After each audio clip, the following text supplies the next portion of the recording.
Us here, as I already mentioned, Ron Morin he came in and he has joined us already and given some very generous offerings for the Charity Summit. And Ron is actually here to talk about his new book.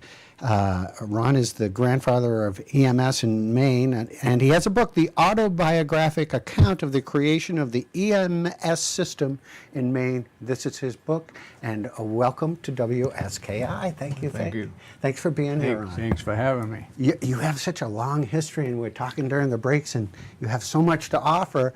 And I know it's in the book, but we want to tease people a little bit and talk a little bit about you and the early beginnings of emergency service here at Sugarloaf. All right.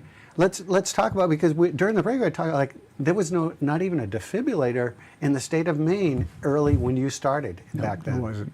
As a matter of fact, there wasn't even a Bureau of Emergency Medical Services.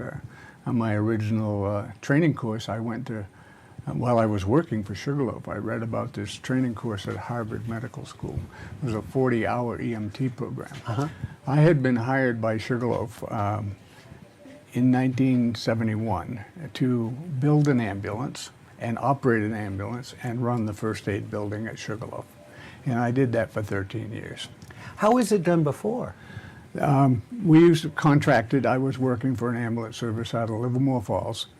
And we came up on weekends and holidays and vacation weeks and hung out in the base lodge with white smocks and black neckties. We looked like a couple of sore thumbs sitting amongst the ski bunnies because there wasn't even room for us to hang out in the first aid room at the time. Wow.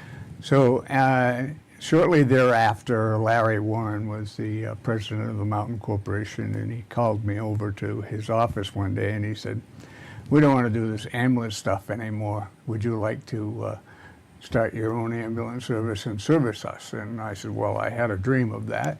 And he said, "Well, what's holding you up?" And I said, "Well, I have 50 cents in my pocket." And Larry picked up the phone and called Becky Bank in Kingfield and told her to write a note for the ambulance. We're going to give it to Ron. We'll co-sign the note.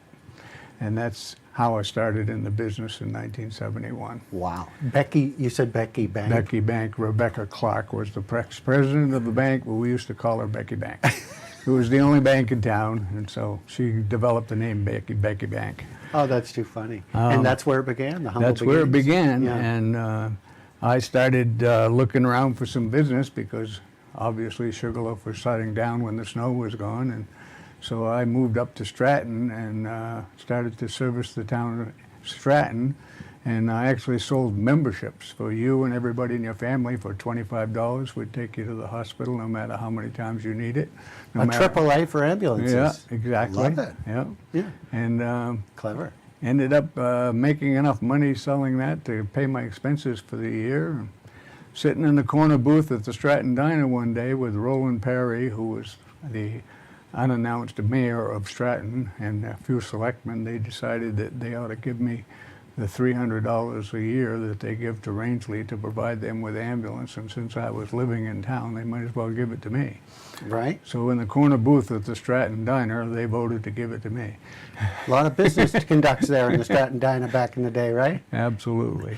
A great story. And, you know, in the book, you, of course, go into detail, but there's so many other little stories that you have, and I mentioned to you, have you had this book in your head for a while? Yeah. Yeah. Yeah. Here's one of them right here. This is the sign, which is referenced. Well, you know, it seems like I tell a lot of stories, and everywhere I would go, somebody said, "Hey, Ron, you got a lot of stories. You ought to write a book." And I said, "Well, I'm not much of a writer, and I'm not capable of writing a book." And one day when we were having a meeting of the Maine EMS Honor Guard, which I'm involved with, one of the girls sitting beside me said, "I'll write it for you. I'm a writer." And I said, "Really?"